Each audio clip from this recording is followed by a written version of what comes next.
우리 옆에 있는 분들 서로 한번 격려하십니다. 모든 것이 하나님의 은혜입니다.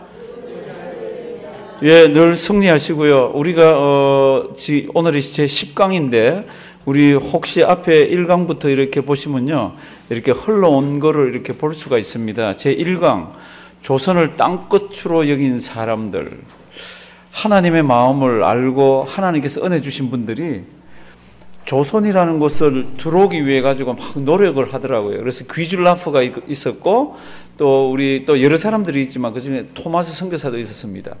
그리고는 정말로 우리 조선 이 자물쇠로 채워놨잖아요. 이게 쇄국 정치라고.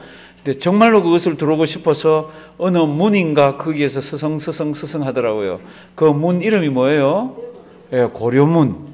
우리 이번 학기에 그거 하나만이라도 이해를 하시면요, 그거 하나만이라도 딱 붙들고 계시면은 은혜 많이 받은 거예요. 왜냐하면 전 세계의 모든 선교의 에너지가 조선을 향해서 지금 막 들어가고 싶은데 들어갈 수가 없는 거예요. 그래서 어떻게 하면 들어갈까 싶어 봤더니 조그만 문이 하나 있는 거예요. 사람들이 왔다 갔다 하는, 물건이 왔다 갔다 하는.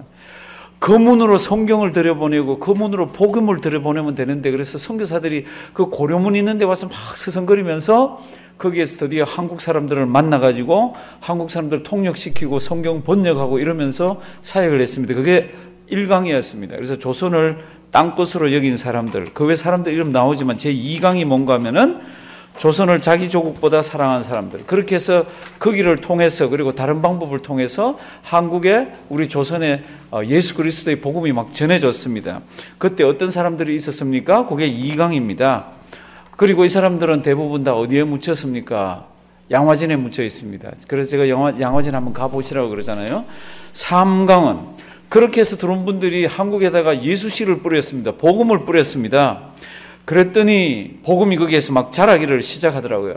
그러면서 그 씨앗이 자라기 전에 이 미국 땅에서 젊은 사람들 가슴속에 막 불을 지펴줬던 그런 운동들이 있었다 그랬습니다. 그 중에 특별히 3강의 3번, 드와이트 레이먼 무디.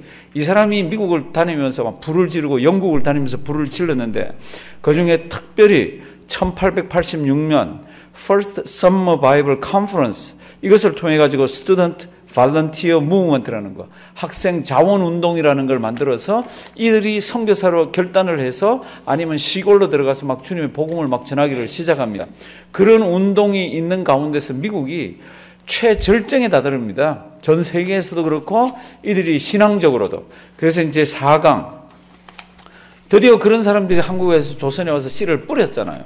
씨를 뿌렸더니 드디어 조선에 첫 교회가 생기고 조선에서 첫 세례받는 사람이 생기고, 그게 4강입니다. 그래서 3번째 보면은 조선에서 첫 누가 나왔습니까? 예, 순교자가 나왔습니다. 제 4강에 3번. 그 다음에 누가 나왔습니까? 4번. 첫 목사가 나왔습니다. 첫 목사는 장로교 사람 아니에요. 어디라 그랬습니까? 감리교라 그랬습니다. 그래서 첫 목사로 감리교의 김창식 씨가 이렇게 근데 두 사람이 그날 받았는데 왜 김창식 씨를 이야기합니까? 이분이 안수를 먼저 받았습니다. 그러니까 시간적으로 몇 초라도 먼저 몇 분이라도 먼저 받았습니다. 그래서 이분이 이제 그렇게 했고, 그 다음에 이제 제 5강 보면은 드디어 이제 그렇게 복음을 받아들였던 조선이 어떻게 합니까? 이제 선교사를 세웁니다. 그 다 옛날 이야기지만 이 대단한 흐름이에요. 그래서 첫 조선의 개신교 선교사가 누굽니까? 그럴 때 누구예요? 이기풍 목사입니다. 이기풍 목사. 그리고는 그분은 선교사로 가서 사역하다가 순교하고, 이분이 어디에서 선교했다고 나와 있습니까? 예, 탐남국 제주도에서 했습니다. 그리고는 그 당시에 이제 교회들 몇 군데를 2번, 3번 이렇게 하면서 교회들을 좀 살펴봤습니다. 왜 그렇습니까? 이 교회를 중심으로 선교가 되기 때문이에요.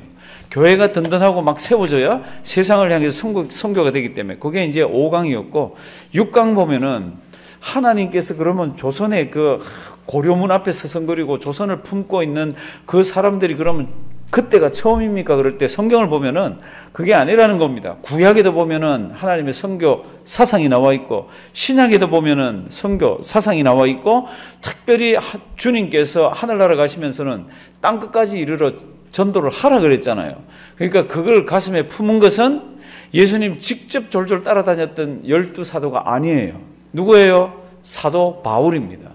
사도 바울이 주님의 그 마음을 제일 많이 알아서 제일 내가 빚진 자라 그러면서 전국 방방곡곡을 쫓아다녔는데 그 전국 방방곡곡이 그때는 소아시아 지역입니다. 지금같이 비행기가 있는 것도 아니고 자동차가 있는 것도 아니고. 그래서 이제 제 6강은 지구의 중심에서 땅 끝으로, 구약에 나타난 선교 사상은 이들이 밖으로 나가는 게 아니라 구약에서는 뭐라 그랬죠? 안으로 들어와서 바뀌어서 할례받고 이런 겁니다. 근데 신약에서는 뭡니까? 신약에서는 나가라고 얘기합니다. 그래서 이제 제 7강으로 넘어가 보시면 또 지구 중심에서 땅 끝으로 나가는데 이제는 사도 바울뿐만 아니라 그 앞에 먼저 천하 각국으로부터 예루살렘에 온 경건한 사람들이 오순절날 예배를 드리다가 예수를 믿습니다. 오순절날 성령 받은 사도들 통해 가지고 예수를 믿어요. 이 사람들이 왔던 고향으로 돌아가잖아요. 그러면서 이 사람이 참 선교사 사역을 이렇게 다 합니다. 그리고는 예루살렘에 하나님께서 박해를 허락했잖아요. 그 박해 때문에 예루살렘에 있는 사람들이 어떻게 해요? 확 흩어집니다. 어디로 흩어집니까? 우리 성경에 나와 있는 대로 그냥 그대로 흩어지죠. 흩어지면서 뭐 했습니까? 흩어짐을 당한 사람들이 뭐라고 그랬습니까? 복음을 전했다고 그랬습니다. 사도행전 8장을 보면. 그게 제7강. 그러면서 이제 최초의 이방인 교회가 성경이 기록된 최초의 선교사를 파송을 합니다. 그 교회 이름을 외우셔야 되잖아요. 그렇죠? 교회 이름이 뭐예요? 예, 안디옥 교회입니다. 한번 따라 하십니다. 안디옥. 예, 안디옥 교회에서 사도 바울을 파송을 해서 사도 바울이 1차, 2차, 3차, 그 다음 학자들은 4차, 5차까지도 막 이야기를 하는데 그분이 전도를 다녔습니다. 그래서 8강은 그러면 이 선교가 진행되는데 그 선교가 진행되는 동안에 하나님의 계획은 어떤 겁니까? 그걸 우리가 8강을 한번 살펴봤습니다. 하나님께서는 성자 하나님이 직접 사람 몸을 입고 이 땅에 오셔서 그 예수 그리스도입니다. 그렇죠? 그리고는 그 땅에 나게 했는데 성경을 보면은 예수님께서 자기 땅에 오매 그리스도께서 자기 땅에 왔는데 자기 사람들이 comprehend 알아보지를 못했다 그랬습니다. 이해하지를 못했다 그랬습니다. 그리고 복음이 어디로 갑니까? 복음이 2번 보면 땅끝으로 가고요. 그리고 제8강의 3번 복음이 안디옥에서 땅끝으로 가고요. 사도 바울을 통해서 로마까지 가면서 가고요. 이제 복음은 그렇게 됩니다. 그리고 지난 시간에 이제 9강에는 우리가 원주민 이야기를 좀 해보자고. 그 복음이 흘러서 어디로까지 왔습니까? 신대륙까지 왔는데 북미까지 왔는데 그게 어떤 계기들을 통해서 이렇게 됐습니까? 그럴 때 콜럼버스가 신대륙을 발견하고 이 사람은 선교사 아니잖아요. 그런데 이 사람은 캐톨릭 신자예요. 이 사람이 스페인 여왕의 명을 받아가지고 이 신대륙에다가 자기 토지를 이쪽 저쪽에다 자꾸 마련하니까 포르투갈이 배가 아파가지고 교황에게 찌릅니다. 저 지금 스페인을 중심으로 해서 지금 신대륙에 이르는데 그러니까 교황이 교서를 내렸다 그랬죠. 뭐라 그랬습니까? 영국과 프랑스와 어디요? 네덜란드. 이 나라는 신대륙에 같이 들어가서 영토를 확장하고 그걸 해도 된다라고 그랬습니다. 그래서 이제 제일 많이 온 사람들이 누굽니까? 영국입니다. 영국이 문이 열리니까 어떻게 합니까? 신앙의 자유를 찾아서도 막 사람들이 옵니다. 그래서 제일 먼저 어디 왔습니까? 저기 윌리엄스버그에 왔습니다. 버지니아에. 그리고 또 오는 사람들이 걸로 가려고 메이플라워를 타고 그 버지니아 쪽으로 항해 코스를 잡아서 오는데 이 항해 계산을 잘못했습니다. 그래서 거기 떨어진 게 아니라 어디 떨어졌다고요? 보스턴에 있는 플리머스에 떨어졌습니다. 이거는 뭐 참 어떻게 해석을 해야 될지 모르는 겁니다.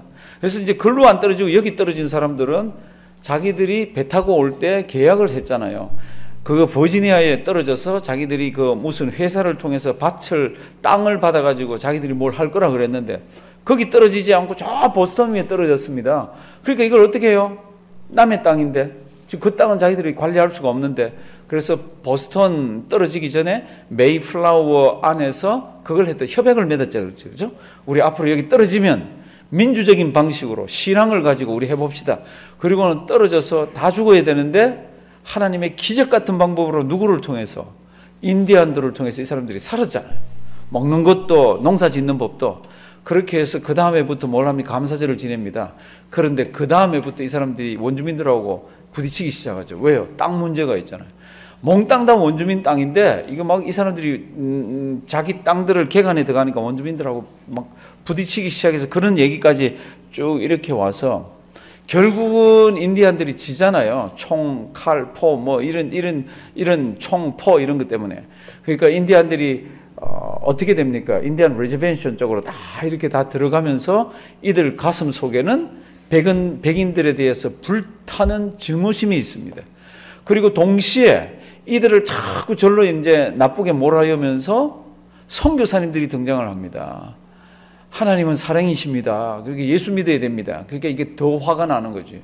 그러니까 이 인디안들은 가슴 속에 백인이 이야기하는 예수, 백인이 이야기하는 기독교에 대해서는 귀를 꽉 닫습니다. 우리가 굶어 죽어도 예수는 안 믿는다. 이게 인디안들 생각이에요. 그래서 이제 오늘 이제 제 10강은 제가 우리 인디안 선교했던 인디안 뭐 어떻게 보면 최초의 선교사입니다. 그 전에도 있었는지 모르지만 학계적으로는 이분을 가장 칩니다. 그게 오늘 10강입니다. 1강부터 보면 그 전 세계의 선교 에너지가 한 곳으로 모여서 그걸 뚫으려고 그랬는데 그게 무슨 문이었습니까? 고려문이었다 그랬습니다. 그걸로 어떻게든지 복음을 막 쑤셔놓고 집어넣으려고 그랬는데 그렇게 해서 우리 조선은 우리 대한민국은 예수 믿는 나라가 됐는데 그렇게 해서 한국도 그렇고 전 세계의 사람들이 전부 지금 전 세계적으로 지금 선교사들을 내보내고 있는데 정말로 우리 가까이 있는 땅끝이 있습니다. 그게 어디입니까? 그게 이 북미 원주민들입니다. 그래서 오늘 지난번 제목이 이렇게 되어 있습니다. 가장 가까이 있는 땅끝 어디요? 북미 원주민. 그런데 그 가장 가까이 있는 그 땅끝을요 여기에 있는 사람들이 얼마 지나고 난 뒤에 워낙 이 백인들, 이 인디안들이 여기 있는 원주민들이 저항을 하고 그래가지고요. 여기 있는 선교단체나 이런 데서 선교사 파송을 안 합니다. 처음에는 했는데 그런데 이제 제 10강 사람 이름이 하나 나옵니다. 이 사람은 외워놓으셔야 됩니다. 그리고 이 사람이 쓴 일기책은 일기하고 저널하고 다이어리하고 저널이 같이 붙어서 번역된 것도 있고 아니면 따로 된 것도 있고 그런데요. 가능하면 사서 집에서 이렇게 계속 한번 읽어보시길 바랍니다. 수많은 목회자들이, 수많은 선교사님들이 이분의 책을 읽고요. 이분의 일기와 저널을 읽고 나 주님의 일을 하겠다고, 나 오지로 나가겠다고 막 그러면서 결단을 하면서 선교사들이 된 분들이 굉장히 많습니다. 근데 이 사람은 29살에 죽습니다. 29살에. 그래서 이게 데이비드 브레이너드, 북미 원주민, 땅끝을 품은 누구예요? 선교사입니다. 그러면 이분이 뭐 교육을 빽하게 뭐 선교 교육을 잘 받고 가정에 유복하고 그랬습니까? 그럴 때 이제 이분에 관한 이야기들을 보면은 참 가슴 아픈 내용들이 많습니다. 특별히 이분의 일기를 보고요. 18세기에 영국에 있는 어떤 사람이 결심을 합니다. 나도 선교사가 돼야지 결심을 합니다. 근데 그 사람이 현대 선교의 아버지라 그럽니다. 현대라기보다는 근대 선교의 아버지 윌리엄 캐리라고 그럽니다. 윌리엄 캐리. 그 나중에 다음 학기 한번 할 거예요. 이 윌리엄 캐리라는 사람이 어떻게 그러면 지금 제가 아까 근대 선교에 뭐라고요? 아버지라고 그랬잖아요. 그럼 왜 그렇게 붙였습니까? 구약에도 있잖아요. 구약에도 선지자 중에 외국에 선교사로 나간 분 있죠. 그렇죠? 요나가 그랬다 그랬잖아요. 그렇죠? 그러니까 그런 선교사들이 옛날에 있었기 때문에 근대 선교에 있어서 아버지가 누굽니까? 그러면 윌리엄 캐리를 잡는데 이 윌리엄 캐리는 영국에서 인도로 선교를 갑니다. 그 당시에는 비행기가 없었잖아요. 차가 없었잖아요. 뭐 타고 가요? 배를 타고 갑니다. 지금 제가 하는 말 잘 이렇게 머릿속으로 그려보시면서 기억하셔야 됩니다. 이제 근대 선교 시작을 배를 타고 갑니다. 그럼 배를 이쪽 항구에서 출발해서 어디 가죠? 저쪽 해안에 떨어지잖아요. 저쪽 항구에 떨어지잖아요. 그러면 선교가 어떻게 됩니까? 배를 타고 가서 그 해안 중심으로 해서 하고 또 배를 타고 가서 그 중심으로 가고 또 다른 사람들이 배 타고 와서 이렇게 해서 첫 번째 근대 선교의 선교 방법은 해안 선교예요. 이제 영어로 여기 표현이 안에 나올 거예요. 한번 보실래요? Coastland Mission Era. 해안 선교 시대. 이게 제일 처음에 배를 타고 어느 나라 가서 선교를 해볼까? 중국 가야지. 그러면 중국 가는데 내륙으로 못 들어가잖아요. 이게 어떻게 해요? 배 타고 해변에 떨어지면 그 해변, 자기가 떨어진 중심을 로 이제 선교를 하는 겁니다. 그러니까 거기다 교회 세우고 거기다 예수 믿는 사람 만들고 이게 초창기 선교 방법입니다. 그런데 세월이 조금 지나면요, 아마 허드슨 테일러라고 들어보셨을 거예요. 다음 학기에 우리 할 거예요. 근데 윌리엄 캐리라는 사람은 이 지금 해변으로 이제 가서 하고 그 다음에 오는 사람들도 전부 다른 해변 해안을 중심으로 교회를 세웠는데 허드슨 테일러가 중국에 이렇게 도착을 했습니다. 어디에 도착했겠어요? 해안에 도착했지. 그래서 선교를 하려고 봤더니 해안에 벌써 교회가 다 있는 거예요. 믿는 사람들이 이곳저곳 많은 거예요. 그래서 또 다른 곳을 봤더니 다른 곳도 많은 거예요. 왜요? 배 타고 들어가는 데는 다 있잖아요. 그렇죠? 그러니까 안 되겠다. 나는 내륙으로 들어가야 되겠다. 그래서 그 다음에 선교 시대가 무슨 시대입니까? 내륙 아니면은 오지 선교 시대입니다. 그거는 inland 앞에 나옵니다. inland mission era. 아까는 뭐예요? coastland입니다. 해안 중심으로 해서 처음 선교는 해안 중심으로 해서 했습니다. 그런데 해안이 이제 제법 이렇게 다 차 들어가니까 해안 말고 이제는 내륙으로 들어가야 됩니다. 그런데 이거 아세요? 내륙으로 들어가면 모가지를 내놔야 죄송합니다. 목숨을 내놓고 들어가야 되는 거예요. 지금 18세기, 19세기 이럴 때는요. 이건 뭐 다른 나라 사람이 와서 다른 문화를 전한다, 다른 종교를 전한다 이런 거는 목숨을 내놓아야 될 때입니다. 이렇게 이제 처음 이 데이비드 브레이너드의 영향을 받은 윌리엄 캐리라는 사람이 영국에서 배를 타고 인도로 가서 그 해안을 중심으로 해서 선교를 했고 그 후에 일어나는 많은 선교사람들 전부 배 타고 가서 했기 때문에 첫 시대는 무슨 시대예요? 해안 선교 시대. 그리고 해안 선교 시대가 이렇게 있어서 다음 선교사 가보니까 있어요. 그러니까 어려움에도 불구하고 더 힘듦에도 불구하고 어떻게 해요? 내지로 들어갑니다. 그 내지 선교 내지는 오지 선교라고 합니다. 그 내지로 들어가는 그 선교는 허드슨 테일러가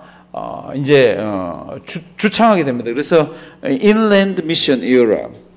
이제 세 번째는 앞에 안 나올 거예요. 좀 이따 나올 건데 세 번째는 뭐 같아요? 세 번째 요즘은 코스트도 됐고 인랜드도 됐는데 다 이렇게 됐는데 어떤 종족은 가보면 아직까지 예수를 못 들어봤어. 바닷가에 있든지 아니면 저 내지에 있든지 예수를 못 들어봤어요. 그러니까 그런 종족들을 대상으로 해서 선교하자 그래서 세 번째가 요거예요. 요건 다 아는 거예요. 요거예요? 뭐예요? 세 번째. 요거 뭐예요? 미전도 종족. 이제는 뭐 해안이건 내지건 상관없이 어디에 있든지 아직까지 예수 이름을 못 두고 교회가 없고 한 데가 있으면 우리가 들어가서 전한다 그래서 unreached peoples. people 그러면 사람들입니다. people죠 하고 복수 나올 때는 나라들 아니면 민족들 이렇게 됩니다. 그러니까 이제는 미전도 종족에게 이제 하는 시대가 세 번째입니다. 그런데 요즘은 또 다른 하나 선교 이론으로 나온 게 있습니다. 그게 뭔가 하면은 우리 같이 한국에 있다가 미국으로 흩어져 왔죠. 미국에 있다가 또 딴 데로 간 사람도 있죠. 있다가 또 저곳으로 간 곳에 있죠. 자기가 살던 곳에서 예수 믿는 사람인데 다른 곳으로 흩어진 사람들이 자기가 있는 곳에서 뭐 합니까? 선교를 하는 거예요. 전도를 하는 거예요. 이걸 뭐라 그래요? 디아스포라 선교라고 그럽니다. 그러니까 지금 시대는 미전도 종족도 되고 또 어떤 시대요? 디아스포라. 예수 믿는 한국 사람이 예수 한국에서 믿다가 미국 왔습니다. 그럼 미국 와서 안 믿는 스페니시나 안 믿는 블랙 아메리칸이나 안 믿는 뭐 일본 사람이나 만나서 뭐 합니까? 예수 믿으라고 그럽니다. 그거 뭐예요? 그거 선교라는 겁니다. 이게 지금은 비행기, 자동차 이게 워낙 많아가지고요. 지금은 또 디아스포라 미션 또 지금 시대예요. 이런 흐름이 이렇게 쭉 되어 옵니다. 그러니까 제가 제일 먼저 우리 근대 선교의 무슨 시대 그럴 때 제일 먼저가 뭐예요? 해안 선교 시대. 그 해안 선교 시대에 막 불이 붙어서 나간 사람이 지금 여기 나오는 데이비드 브레이너드라는 사람의 일기를 읽고 저널을 읽고 일기는 다이어리고요. 이 사람이 다이어리도 쓰고 저널도 썼습니다. 이거를 읽고는 마음에 불이 붙어서 선교로 나갔습니다. 그러면 이 사람은 어떤 사람입니까? 이제 간단히 보겠습니다. 왜요? 이게 지금 연대를 다 보셔도요. 기억하실 필요도 없어요. 단지 흘러만 가는 그것을 좀 기억하시면 좋습니다. 이분은 1718년에 태어났습니다. 제가 CT라고 쓴 거는 커네티컷입니다. 커네티컷. PA라고 쓴 거는 뭐겠어요? 펜실바니아입니다. 그렇죠? 여기 이제 그렇게 나옵니다. 1718년 커네티컷에서 태어났는데 아버지는 치안 판사입니다. 그러니까 집안이 유복한 집안이죠. 그런데 9세 때 아버지가 돌아가십니다. 자녀가 9명이었는데 아들로는 셋째, 그냥 아들, 딸 다 섞으면 6째 이렇습니다. 그러니까 9살 때 아버지가 돌아가시고 14살 때 어머니가 돌아가십니다. 그래서 이 데이비드 브레이너드는 굉장히 유약하고 그 우울증 증세가 있습니다. 근데 이 데이비드 브레이너드 평생 따라가던 질병이 2개가 있습니다. 하나가 뭡니까? 우울증이고 하나가 뭡니까? 폐결핵이에요. 이거 가지고 얼마나 일기를 보면요, 이거 가지고 얼마나 기도하는지 모릅니다. 밤새도록 기침하면서 이게 괴로워서 하나님 데려가 달라 그러고, 하나님 제가 선교사에게 거침돌이 될지도 모르는데, 그리고 그렇게 기도하는데 죽을 때까지 하나님이 그냥 그대로 놔두셨어요. 이 일기를 읽어보면 참 이분의 참 하나님에 대한 사랑과 그런 게 대단합니다. 그럼 처음부터 이 사람이 예수를 믿었습니까? 그러면 아니에요. 지금 어머니 돌아가실 때도 이 사람 예수 안 믿었습니다. 언제 온전하게 회심을 합니까? 1739년 21세 때 합니다. 그 21세가 되기 전에 이 일기책의 내용들을 보면요, 한 번은 교회 기도 드리러 가다가도 예수를 안 믿는데도 기도 드리러 가는 거예요. 그때는 경건한 생활이 다 그렇게 생겨 먹었으니까. 그러니까 기도 드리러 가다가도 막 하나님의 진노의 하나님, 막 하나님이 막 벌하시는 하나님만 생각하면 오돌오돌 떠는 겁니다. 사랑하시는 성도 여러분들, 예수 믿는 사람이 진노한 하나님을 생각한다고 떱니까? 하나님 진노하실 때 있죠. 그럼에도 불구하고 우리는 죄에서는 해방된 사람들이잖아요. 근데 그 구원의 문제가 해결 안 됐으니까 이 사람이 어떡합니까? 막 오돌오돌 떨고, 한 번은 저 숲인가 어디로 기도하러 가다가 막 땅이 꺼질 것 같은 그런 막 절망감에 사로잡혀서 내 죄를 내가 어떡하나? 어떻게 하면 내가 이거를 헤어날 수 있나? 막 그런 생각이 들 때마다 이 사람은 자기는 뭐 했다고 그러나, 그러면 주일날 더 예배 잘 드리고 봉사 더 잘하고 어떻게든 죄 안 지으려고 그런 거예요. 누구는 안 믿으면서, 예수는 안 믿으면서. 그렇게 하면 이 책에도 보면 하나님이 나를 벌 줄 때 좀 덜 주고 벌 주는 데서 빼주기도 하고 그러리라는 생각이 좀 들어서 그걸 아주 고민을 엄청나게 합니다. 미국 사람들이 천색을 보면 우리하고 좀 다릅니다. 상세하게 다 계속해서 그런 얘기들을 합니다. 그러다가 어느 날 하나님께서 이에게 구원의 예수 믿는 믿음을 딱 주십니다. 예수 그리스도의 복음 안에서 죄 문제는 해결되어지고 어떠한 것도 흔들 수 없다는 그 확신이 딱 들어오고 난 뒤에는요, 하나님의 영광이 자기를 덮었다.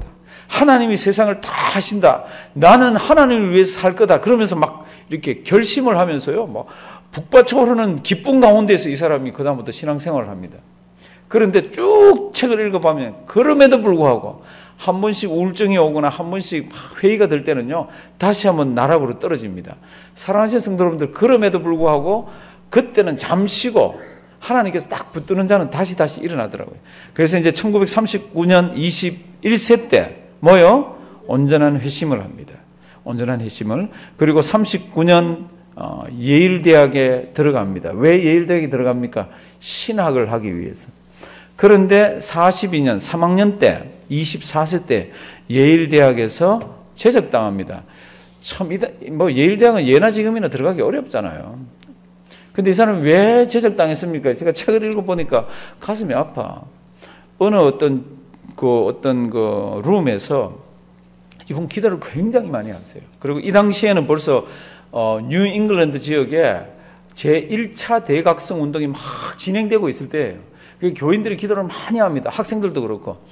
자기 학생들 몇 명하고 친한 친구들하고 같이 이제 이렇게 어떤 조그마한 방에서 막 기도를 이렇게 이제 하려고 모였는데, 자기들 전에 어떤 기도 모임이 거기에 있었던 거예요. 근데 그 어떤 교수님이 그 기도 모임에 참석했다가 이제 간 거예요. 그리고는 이제 이 지금 데이비드 브레이너드하고 자기 친구들하고 거기 앉아서 이제 기도를 이제 하려고 그러는데, 그 중에 한 친구가 물어보는 겁니다. 저 교수님 신앙이 어때? 어떤 것 같아? 이렇게 물었습니다. 그때 이제 이 데이비드 브레이너드가, 이 사람이 이렇게 대답을 합니다. 저 교수님 그 신앙은 이 의자보다도 뜨겁지도 않아. 이렇게 이제 대답을 합니다. 그런데 자기들은 친구니까 그런 사적인 얘기는 다 그 당시, 지금부터 뭐 206, 70년 전 이야기잖아요. 그때는 그런 얘기는 다른 사람한테 얘기하지도 않는데 문 밖으로 누가 지나가던 학생이 그 얘기를 딱 들었습니다. 딱 듣고는 데이비드 브레이너드가 어떤 교수님에 대해서 그렇게 얘기했다고 어떤 귀 부인에게 얘기를 하고 그 귀 부인이 학장을 찾아가가지고 어떤 관계들인지는 모르겠어요. 그건 안 나와 있더라고. 가서 찔러줍니다. 성도님도 그런 얘기 들으면 안 해야지. 제가 서울에서도 지금도 목회하다 이렇게 보면 어떤 사람이 속상해서 뭐라고 누가 속상하다고 얘기를 하면 들은 사람이 곧바로 전화 끊자마자 그분이 그러던데 너 당신 뭐라 그러더라 이런 분 계시더라고. 좀 그런 거 안 하셨으면 좋겠어. 근데 하여튼하고 이 일 때문에 학교가 발칵 뒤집히고요. 결국은 데이비드 브레이너드가 제적을 당합니다. 제적을 당해. 그리고는 어떻게 합니까? 그 다음부터 이렇게 보면은 아까 데이비드 브레이너에게 뭐가 있다 그랬습니까? 우울증이 있다 그랬죠, 그렇죠? 이거 겪어 나갈 때 이 글들을 보면 얼마나 고통스러워하는지 모릅니다. 예수는 믿는데도 이게 막 고통스러워서 막 심신이 쇠약해질 정도가 됐어요. 1742년 이제 제적당하고 그의 7월에 CT, 요 커네티컷이라고 그랬죠, 그죠? 커네티컷 목회자 협회에서 설교자 자격증, 요거는 목사는 아닙니다. 보통 한국에서는 이런 거를 강도사라 그러죠, 그렇죠? 강도할 수 있는 라이스를 주는 거죠. 미국에도 있습니다. 우리 교단에도 있어요. 목사는 아닌데 설교할 수 있는 라이트를 줍니다. 그거 어떨 때 줍니까? 다 테스트하고 설교하게 하고 이렇게 하고. 그리고 이제 이 사람이 설교를 이렇게 한 걸 보면 굉장히 설교를 잘했더라고. 가슴이 뜨거워요. 어떨 때는 나락으로 떨어지기도 하지만 이 감정 기복이 큰 사람들이 어떨 때는 보면 막 고함도 질렀다가 막 울게 했다가 이런 게 많습니다. 근데 이 사람 설교를 참 잘해요. 그래서 이제 1742년에 설교자 자격증을 얻고 제가 그 밑에 컴포에서 한번 생각해 보라고 부름받아 나선 이 몸이라고 제가 넣었는데 이걸 왜 넣었나 하면요. 제가 목회하면서 보니까 우리 후배 목사들이나 저나 아니면 또 장로님이나 안수 집사님이나 하나님이 사명을 맡기고 하나님이 일할 수 있는 길을 딱 주면요. 너무너무 감격해가지고 이런 찬송을 많이 부릅니다. 무슨 찬송요? 그건 뭐 우리 전부 다 합니다. 부름받아 나선 이 몸. 2절 뭐예요? 아굴골짝 빈들에도 3절 뭐예요? 종기 영광 모든 권세 다 하나님하고 나는 멸시천대는 내가 하겠다고 막 그러는데 한 1년, 2년, 3년 딱 지나가서 멸시천대가 요만큼만 오면은 하나님 왜 그렇습니까? 그리고 멸시천대 나한테 조금 어쩌면 끼칠지도 모르게끔 행동했던 사람에 대해서는 막 분노가 일어나고 이게 그래서 제가 이걸 넣어놨습니다. 이렇게 하나님의 말씀을 전할 수 있는 자격증을 얻었건 아니면 목사 안수를 받았건 아니면 장로 안수를 받았건 안수 집사님이 됐건 아니면 권사님이 됐건 서리 집사님이 됐건 그때 그 마음이 있으면 언제까지요? 죽을 때까지 종기 영광 모든 권세는 하나님 것 그리고 멸시천대는 제가 받고 가면서 주님 다 소화해내겠습니다. 어떤 교회든지 이 3절 찬송 아니면 이 355장 1, 2, 3절만 제대로 잘 지키면요 싸우는 교회 없습니다. 절대로 다툼이 없습니다. 팍팍 끄는 거 절대로 없습니다. 그게 왜 있습니까? 내 영광이 가려지고 그러는 거지. 그래서 제가 지금 여기에서 우리 한번 생각해 보자고. 아마 이분도 설교자 자격증 얻었을 때 막 여기 보면 감격해 갖고요. 얼마나 하나님 앞에 기도하고 했는지 모릅니다. 근데 이분은 끝까지 가시더라고. 이분은 끝까지. 어쩌면 29살까지 죽어서 그런지 모르겠어. 30살 됐으면 40살 됐으면 우리 같이 또 팍팍 했을지 몰라.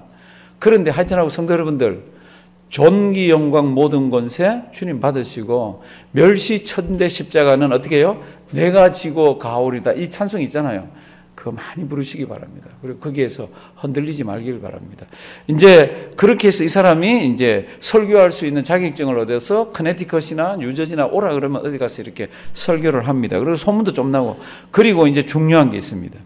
1742년 스코틀랜드 복음전도협의회 이 복음전도협의회가 뉴욕에 있더라고. 미국에 있는데 뉴욕에도 있었습니다. 이게 그래서 복음전도협의회에 선교사 시험을 치게 됩니다. 무슨 선교사 시험입니까? 자기하고 잘 아는 목사님이 편지를 이 데이비드 브레이너드에게 보냅니다. 원주민 그 당시는 인디안이죠. 지금은 우리가 원주민이라고 그러지만 인디안 선교사로 지금 스코틀랜드 이 복음주의 협의회에서 지금 구하고 있으니까 너 한번 안 해볼래? 이렇게 해서 얘기를 합니다. 이게 이제 굉장히 부담이 돼가지고 기도를 굉장히 많이 합니다. 그런데 깨닫는 게 있습니다. 하나님이 이방인에게도, 이교도들에게도 보면 그렇게 표현했습니다. 이교도들에게도 복음이 전해져야 되는데 아무도 안 전해지니까 이걸 어떻게 해야 되나. 나는 몸도 약하고 또 보면 조금 병적인 그런 것도 있고 한데, 그러다 고민을 하다가 이분이 가서 시험을 칩니다. 원주민 인디안 선교사 시험에 그래서 붙습니다. 그래서 인디안 선교에 붙어가지고 어디로 보냅니까? 그 다음 보면 하나 있죠. 그렇죠? 임명받아서 1743년 4월, 제가 연도는 전혀 모르셔도 된다 그랬습니다. 이분이 그냥 흘러가는 것만 보시라 그랬습니다. 나이가 25살일 때 카우나우믹 인디언을 위한 사역을 시작합니다. 이 복음 전도 협회에서 이분을 정식으로 보냅니다. 근데 정식으로 보내면서 일단은 살펴보는 정식인 거 있잖아요. 가서 잘하는지 보고 이렇게 하는. 이제 그거를 위해서 여기 카우나우믹 인디언들, 카우나우믹이 어디 있습니까? 카우나우믹은 여기 올라가면 알바니 있죠. 이 사람이 시험 치러 간 날의 일기를 이렇게 보면요, 뉴욕에 와서 시험 치고 돌아가면서 화이트 플레인 있는 데로 묻었다가 이렇게 갔다가 뉴욕의 지명들이 많이 나와요. 되게 정겨워.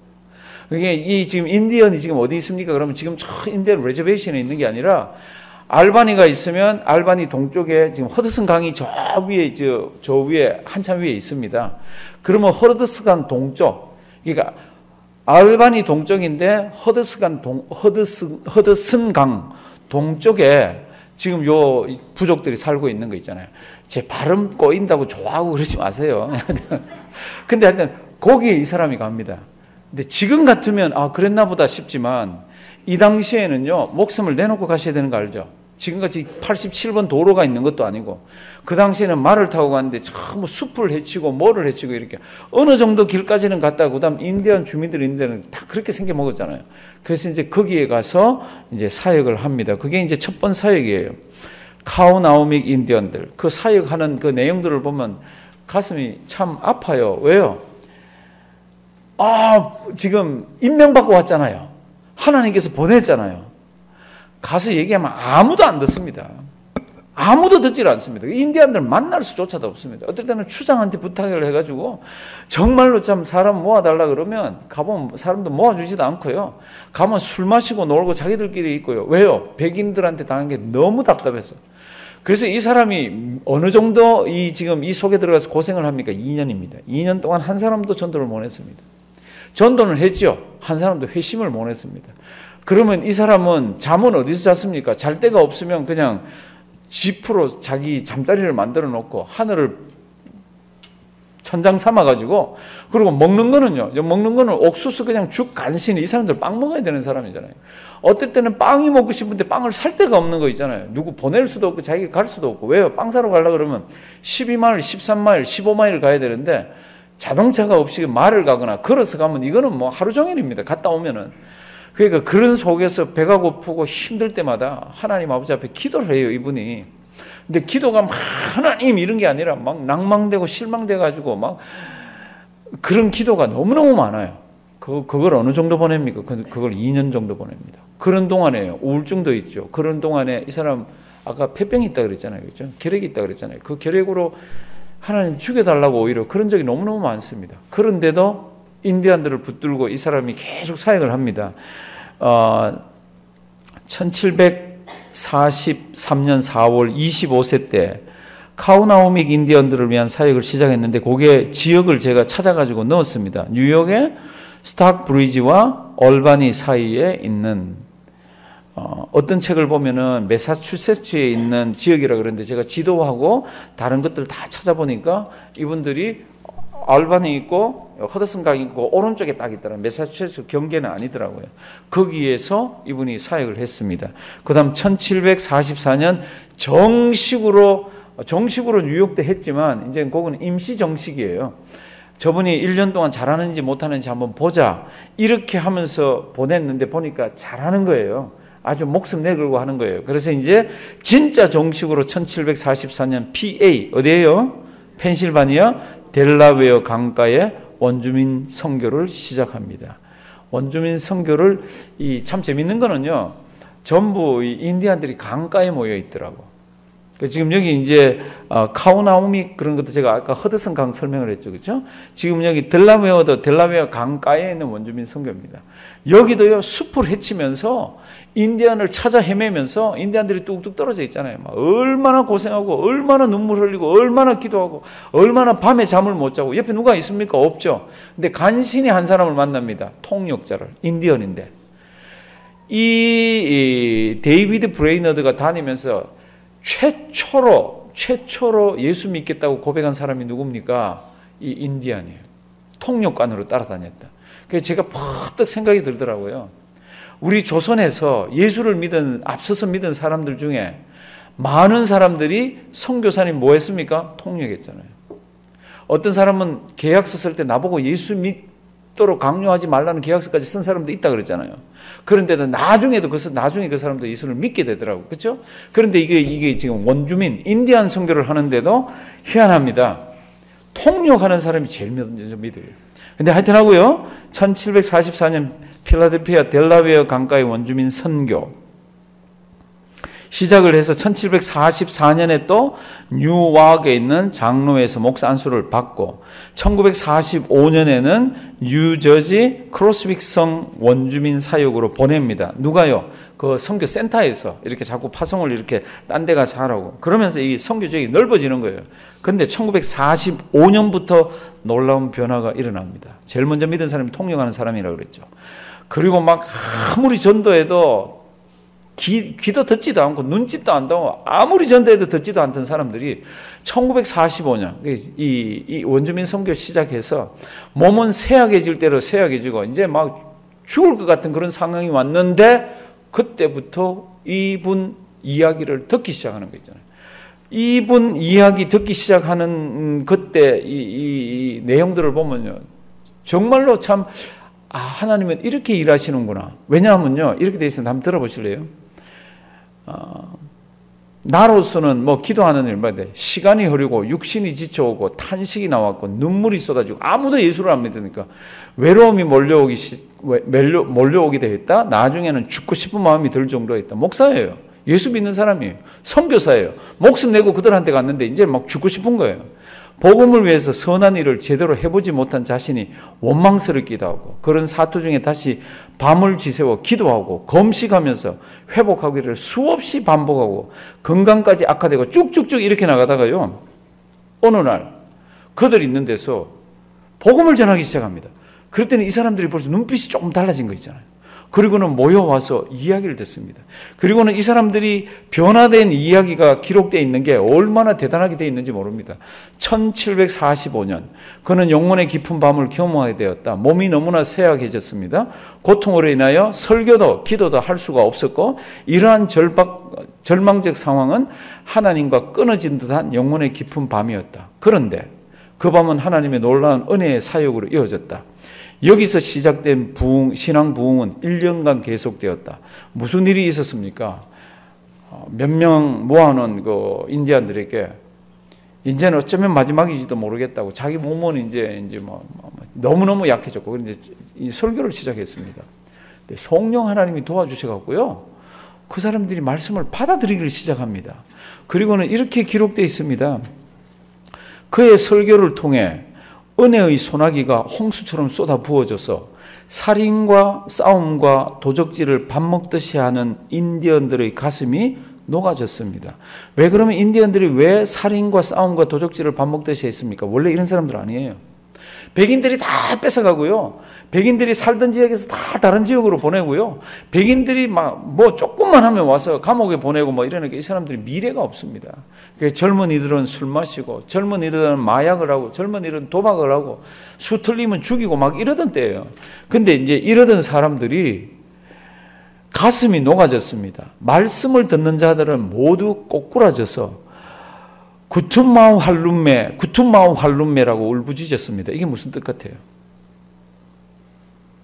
뜻은 주여 자기를 지금 댕굴댕굴 구르면서 자기 죄들이 기억이 나가지고 주님 저를 긍휼히 여겨 주시옵소서. 주님 저를 불쌍히 여겨 주시옵소서. 이렇게 하면서 인디언들이 막 말씀을 받아들였습니다. 말씀을 받아들일 때도 여자들이 먼저 반응들을 보냈어요. 그래서 그 글들을 읽어보면 요한복음 4장에 그 우물가의 여인처럼 마을 속에 뛰어들어가가지고 막 마을 사람들하고 내가 구세주 만났다 그랬잖아요. 그렇죠? 내가 참 그분을 만났다 그러면서 막 데려왔듯이 이 인디안 여자들이 막 가서 자기 친구들을 막 데리고 왔다 그럽니다. 그 놀라운 일이 여기에서 일어나기 시작을 합니다. 참 대단한 이야기예요. 그게 몇 년 전 이야기입니까? 지금부터 273년 전 이야기입니다. 274년, 273년 전 이야기예요. 그러면서 이렇게 얘기합니다. 그는 은혜의 사역에 대해서 스스로 평가하기를, 이게 데이비드 브레이너드가 자기 사역을 평가하기를, 그의 힘이 한계에 도달해서 모든 인간적 소망이 깨어져 버렸을 때 전능하신 주님께서 역사하셨다고 고백하고 있다고. 참 재미나는 것은 참 부름받아 나선 임원뿐만 아니라 막 주님의 은혜를 받았다, 목사 안수 받고 아니면 설교할 자격증을 얻었다 그러면서 팔짝팔짝 뛰면서 막 그때 하나님이 역사하신 게 아니라 그 속에 들어가서 2년 동안 아무도 복음을 듣지 않고 2년 동안 죽을 고생을 하고 정말 몸은 쇠약해져서 밤에 나오는 기침 때문에 죽여달라 그러고 하나님 고쳐달라 그러고 이러고 있는데도 하나님이 안 고쳐주시더니 마지막 쪽으로 쭉 밀려가서 무슨 일이 일어납니까? 이 사람들이 돌아오기 시작하는 거 있잖아요. 예수 믿기 시작하는 거 있잖아요. 그러니까 원주민 사회가 난리가 났습니다. 이런 원주민 사회에 전무후무합니다. 이 일이 있고 난 뒤에는 그 다음에는 없는 거죠. 그러니까 우리가 이번 학기 강의를 하면서 그 전 세계 선교의 에너지가 조선을 향해서 들어가고 싶은데 들어갈 방법이 없으니까 다 쇄국 정치니까 고려문이라는 그걸 통해서도 집어넣으려고 그러니까 안 되니까 사람들 나와 있는 사람을 통역관으로 쓰고 번역가로 써가지고 막 해서 주님의 복음을 밀어 넣어서 복음이 됐듯이 인디안 선교라는 것은 꽉 닫혀 있습니다. 이건 열려 있는 세계에 닫혀 있습니다. 그런데 하나님께서 그때 잠시 열어주셨지만은 그리고 난 뒤로는 지금까지 꽉 닫혀 있습니다. 인디언 지역에 차 타고 들어가려면 다 들어갑니다. 누구나 들어갈 수 있습니다. 문제가 뭡니까? 이들 마음을 꽉 닫아놨습니다. 어떻게 하면 됩니까? 하나님이 무슨 계획을 가지고 있습니까? 제가 이거를 준비하면서 이렇게 보니까 하나님이 참 놀랍게도 인디언들이 몽고 반점이 있다고 그랬잖아요. 몽고 반점 같이 가지고 있는 어떤 인디언들은 우리하고 얼굴이 똑같다 그랬잖아요. 우리하고 비슷하게 생긴 그 인디언들 속으로 우리를 집어넣는 거 있잖아요. 인디언들하고 우리하고 생각하는 이런 것들도 아주 비슷합니다. 우리도 정적이고 그들도 정적입니다. 정적인 사람은 마음을 한번 꽉 닫았다 그러면 잘 열질 않습니다. 근데 한번 열었다 그러면 다 주는 거 있잖아요. 지금 인디언들이 수백 년 동안 백인들의 침략과 백인들이 전한 예수, 백인들의 하나님 때문에 이 사람들은 하나님을 아예 지옥 가도 좋다는 겁니다. 예수 안 믿고 지옥 가도 좋다는 거예요. 백인들이 믿는 예수를 못 믿겠다는 거예요. 그 정도로 지금 발발 떨고 있는 이들에게 복음이 들어가기 시작합니다. 누구를 통해서? 조선인들을, 우리를 통해서 복음이 들어가기 시작합니다. 지금 전 세계에서 인디안 선교에 가장 관심이 많고 인디안들에게 가장 심혈을 기울이는 민족은 한국 사람입니다. 저기 쭉 우리 여기 보면 1742년 한번 볼래요? 1742년 인디안 선교 시험보게 해가지고 임명을 받게 됩니다. 선교 단체 이름이 뭐예요? 스코틀랜드 복음 전도 협의회입니다. 이게 어디 있다 그랬어요? 전 세계에 있지만 미국에 있다 그랬습니다. 왜 미국에 있는 선교 단체가 인디안 선교 모집해가지고 안 보냅니까? 왜 미국에 있는 RCA나 PCUSA나 수백 년 된 교단들이 원주민을 향해서 인디안들을 향해서 우리가 잘못한 게 있다 저들에게 진짜로 사죄하면서 우리 가서 복음을 바로 전하자 왜 없습니까? 안 합니다. 지금도 안 합니다. 지금도 제가 그랬잖아요. 관심이 있어 제가 여행 다니다가 인디언에 관한 뭐 편말을 하나 보고 지쳐왔다 그러면 그 다음에 있는 인포메이션 트래블러 인포메이션 센터에 가가지고 내가 그걸 봤는데 그거 어떻게 찾아가면 되나 그럴 때마다 지금 뭐라 그랬어요? 저를 투명인간 보듯이 모른대. 편말까지 다 세워져 있는데 모른대. 왜 그렇습니까? 백인은 아직도 그렇습니다. 백인들은 아직까지도 이 원주민들에 대해서는 이 관심이 없습니다. 관심이 있다라고 하죠. 우리 교단에서도 교회가 있었고 저도 교회가 있어서 전에 찾아가 봤습니다. 다 문을 닫고 한 적도 없어요. 교회 이름은 나와 있더라고. 사랑하시는 성도 여러분들, 한 영혼을 하나님이 사랑해서 그 영혼에 주님의 복음을 전하기 위해서는 주변에 아니면 수십 년 전에 수백 년 전에 하나님께서 계획하는 것들이 꿈틀꿈틀 움직이더라고. 왜 그 고려문이라는 곳을 통해 가지고 우리 조선 사람으로 하여금 예수 믿게 하고 그렇게 하고 21세기에 들어와서는 전 세계에서 선교사를 가장 많이 보내는 나라 중에 2등이 되게 하고 전 세계를 품고 기도하게 합니까? 그 중에 이런 종족도 품으라고. 아무도 못하는 겁니다. 그저께 제가 에스키모 사람 속에서 선교하던 선교사님으로 있다가 목사가 된 분을 제가 만났어요. 목사님 말도 마십시오. 거기는 페른하이트로 마이너스 50도도 된다 그럽니다. 위스콘신에 있는 어떤 목사님 우리 전번에 마이너스 27도였다고. 섭씨가 아니고 화씨 마이너스 27도 그랬더니 그분이 그러더라고. 내가 선교지에 있던 거기는 마이너스 50도였다고. 거기는 사람이 가지도 않고 살지도 않는 곳에 거기에 에스키모들이 있잖아요. 거기에 선교사가 갑니다. 누가 갑니까? 한국 사람들이 잘 가는 거라. 한국 사람들이. 하나님이 우리 DNA를 희한하게 만들어줬어요. 지금 여기는 백인들이 가지 않는 곳에 한 사람 아무도 안 가려고 그러잖아요. 한 사람 데이비드 브레이너드가 들어가서 막 죽을 판 살 판에서 이들을 바꿔놨습니다. 물론 다른 사람들도 찝쩍찝쩍 이렇게 한 경우들은 있습니다. 근데 이제 1744년 목사 안수 받고 1745년 크로스윅 성 원주민 사역을 하고 1746년 델라웨어 강 주변 원주민 다수가 크리스찬으로 회선합니다. 그러니까 1945년에 뉴저지 여기하고 1744년에 갔던 델라웨어 강 이쪽에 있는 사람들이 드디어 마음을 열고 막 예수 믿기 시작하는 거죠. 2년 동안 깜깜했다가 그 다음에는 주님을 믿고 이들이 막 돌아옵니다. 하나님이 이런 분은 한 100살까지 살게 하면 좋겠더구만. 폐결핵도 없애주고 우울증도 없애주고 이렇게 해서 선교 사역을 막 깃발을 들고 여호와는 나의 깃발 그러면서 여호와 니시 그러면서 다니면 좋겠더구만. 그 다음 이렇게 보시면요. 1747년이라고 되어 있는데 이 책은 제가 면밀히 조사를 해보니까 1746년 가을 더 이상 사역을 못합니다. 왜 못합니까? 몸이 더 이상 할 수가 없어요. 이제는 어디 가서 예수 믿으세요 말도 못하는 거예요. 너무 몸이 약해져서. 왜 몸이 약해졌습니까? 폐결핵이 그냥 있는 거라. 그 전에부터 있던 폐기력과 이 사람이 우울증 가지고 있던 이것들이 그냥 붙들고 있었습니다. 그래서 더 이상 할 수가 없는데 이분 사역했던 데를 이렇게 보니까 한 4년 사역했습니다. 1년에 4,000마일가량을 다녔습니다. 자동차 없는 시대예요. 말 타고 다니기도 하고 걸어 다니기도 하고. 1년에 4,000마일이면 하루에 얼마예요? 10마일 넘게입니다. 말을 안 타고 하루에 10마일 그냥 도로 운동장은 쉽죠. 숲속을 헤치면서 인디안들 찾아다니고 원주민 찾아다니는 얼마나 어려운 일인지 모릅니다. 그런데 이분이 1년에 4,000마일 가량 거리를 말을 타고 아니면 걸어서 하면서 원주민 사역을 했습니다. 그리고 1947년 마지막 5개월은 조나단 에드워드라는 집에서 요양을 합니다. 조나단 에드워드는 우리 다음 학기 할 거예요. 이분은 진짜 유명한 분입니다. 미국에서. 그런데 이 집에서 이분이 예일대학 총장도 하고 그랬던 분이에요. 이 집에서 한 5개월을 있는데 조나단 에드워드가 그렇게도 이분을 돌봐줍니다. 이분 결혼 안 했잖아요. 특별히 자기 딸이 나이 차이가 많은 자기 딸이 그렇게 헌신적으로 돌봐주는데 결국 29세에 폐결핵으로 하나님 품으로 갑니다. 그런데 이분은 사역 전체가요. 처음에 조금을 제외하고 원주민 사역을 하는 동안에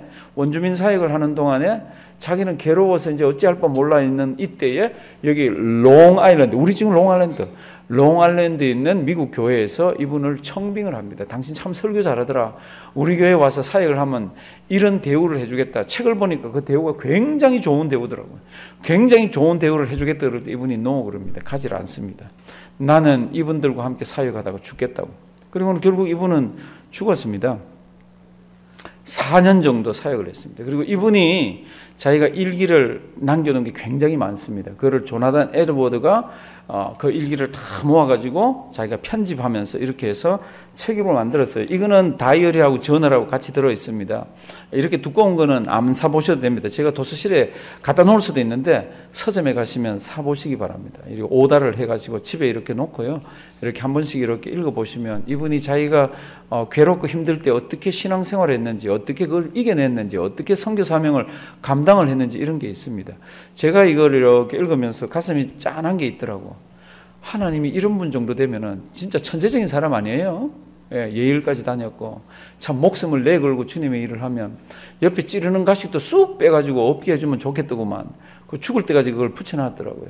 근데 데이비드 브레이너드는 죽을 때까지 그걸 알더라고. 아, 내가 약해져야 그때 하나님의 능력이 나타나기 때문에 나로 하여금 이렇게 했다고. 우리 성경 말씀 한 군데 봅니다. 고린도 후서 12장, 아닙니다. 맞아요. 고린도 후서 12장 7절에서 9절.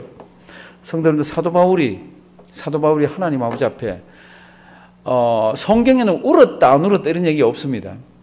그런데 제 생각으로, 야고보서에 보면 엘리야가 기도를 한 게 나옵니다. 그런데 그 앞에다가 이렇게 붙여놨습니다. 엘리야는 성정이 우리와 같은 사람이래요. 무슨 뜻이에요? 우리가 그 내용을 가지고 기도했을 것 같으면 엘리야도 울면서 기도했다는 겁니다. 제가 보기에는 사도 바울이 이걸 가지고 정말 크게 3번을 기도했는데 제가 보기에는 아마 탄식하면서 애원하면서 기도했을 거예요. 울면서 기도했을 거예요. 그 연약함이 있으니까 하나님 일에 얼마나 방해가 되는지 모릅니다. 전도 선교여행 다니는데 그 찌르는 가시가 자기를 푹푹 찌르는데 이것만 없으면 좀 더 효과적으로 할 텐데 그런 게 있는데 이걸 들어주지를 않는 거예요. 그러니까 이게 너무너무 괴로워가지고 하나님 그러면서 기도를 했는데 하나님이 들어주시질 않으셔.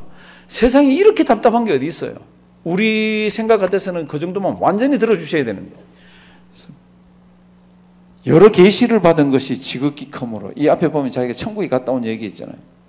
너무 자고하지 않게 하시려고 내 육체에 가시 그 사탄의 사자를 주셨으니 이는 나를 어떻게 해요? 쳐서 너무 자고하지 스스로 높아지지 않게 하려 하심이라. 이것이 내게서 떠나기 위하여 내가 몇 번요? 3번. 성도 여러분들, 사도 바울이 기도를 몇 번 했겠어요? 이거 말고 밥 먹을 때 기도하고 기도 얼마나 많이 했겠어요? 그거 기록된 거 있어요? 없습니다. 왜요? 그거는 우리도 다 하는 기도예요. 이거는 작정하고 이건 하나님 들어달라고 이렇게 하나님 아버지 앞에 3번을 그렇게 기도를 했는데 하나님의 응답이 잘나요.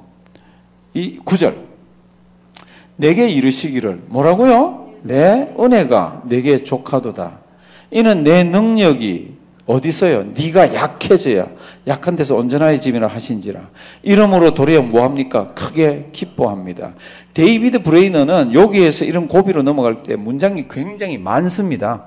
성경책이 아니고 이 사람들 미국 사람이기 때문에 자기의 흘러가는 생각들, 의식의 흐름들을 다 적어놨어요.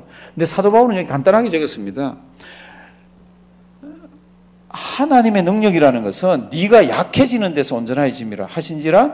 이러므로 도리어 크게 기뻐함으로 나의 여러 약한 것들에 대하여 뭐하여 자랑하리니 이는 그리스도의 능력으로 내게 머물게 하려 함이라. 데이비드 브레이드는 이건 너무너무 깨닫는 거 있죠. 그 성경 구절은 안 나와 있지만은요, 제가 볼 때는 사도 바울의 심정을 충분히 이야기하고 자기가 겪었던 것들을 다 기록하면서 후대에 앞으로 선교지에 나가고 목회해야 할 사람들, 당신들 자고하거나 당신들이 높아지려고 그럴 때 하나님께서는 당신들을 꺾어내리는 것들을 하나씩 다 줬다는 겁니다. 그게 자식이든지 그게 질병이든지 그게 자기의 성격이든지 뭐든지 하나가 있어가지고 그게 꺾어지도록 만들었는데 그걸 왜 했습니까? 그렇게 안 하면 안 꺾어진다. 기도 안 한다는 겁니다. 그렇게 안 하면 안 된다는 겁니다. 이게 데이비드 브레이드너들은 그렇게 해가지고 한 생을 마쳤어요. 29살. 어떤 학자들은 막 계산을 해서 29년 5개월 19일 하도 이 사람 연구하면서 보니까 그렇게 짧은 생, 그 중에도 선교사로 하나님의 일을 한 건 딱 4년, 선교사로 나온 거는 4년, 그런 일을 했는데도 이 사람이 미친 영향은 그 시티, 커네티컷, MA, 매사추세츠 아니면 뉴 잉글랜드뿐만 아니라 미국뿐만 아니라 전 세계로 이게 흘러가서 하나님의 귀한 백성들 가슴 속에 충격들을 주면서 선교사로 몰아였고 목회자로 몰아였고 하면서 주님의 일을 했다는 겁니다. 사랑하시는 성도 여러분들, 우리가 이분을 짧게 이렇게 살펴보았지만요, 이분 묘비에는 이렇게 되어 있습니다. 묘비에는 A faithful and laborious missionary to the Stockbridge, Delaware and Susquehanna tribes of Indians. 이분이 지금 3군데 지금 인디안 종족들이 있는데 사역했잖아요. 제일 많이 고생한 데가 어딥니까? 3번째더라고. 서스퀘하나 강가에 있는 인디언들한테 제일 힘들었다고. 제일 힘들. 그럼에도 불구하고 이 사람은 이 3지역에 이렇게 사역을 했는 아주 충실하고 아주 부지런하고 아주 열정적인 선교사. 여기 묻히다 이렇게 몹이 이렇게 되어 있다는 겁니다. 사랑하시는 성도 여러분들, 제가 더 소개는 안 하지만은요, 사실은 제가 더 준비를 했지만 이 데이비드 브레이너드라는 책 제목이 그래요. 데이비드 브레이너드의 일기, 아니면 데이비드 브레이너드의 일기와 생애, 이렇게 생애와 일기 이렇게 되어 있는데 얇은 책도 있고 두꺼운 책도 있습니다. 제가 도서실에 안 사놓겠습니다. 직접 집에 사서요, 이렇게 보고 자녀들을 익히고 싶으면 영어로도 나와 있을 거 아니에요. 그렇게 하시기 바랍니다. 오늘은 제가 마치고 우리 밥도 먹고, 오늘은 저 오뎅국도 있다고 그러더라고요. 오뎅국도. 김밥도 있고. 그러니까 이제 두 번째가 뭡니까? 우리 기도하는 시간을 좀 갖습니다. 북미 원주민을 위한 기도의 제목, 여러 가지가 있을 수가 있습니다. 가장 큰 게 뭡니까? 그들 잘 살게 해주세요가 아닙니다. 그들은 상처투성입니다. 그 상처를 치료할 수 있는 방법은 예수님밖에 없습니다. 그리고 그들을 전하기 위해서 한국 선교사님들이 이곳저곳 많지는 않지만 들어가 있고요. 우리 단기 선교를 들어갑니다. 선교사 그리고 그 가정. 그리고 원하기는 거기에 교회가 서야 됩니다.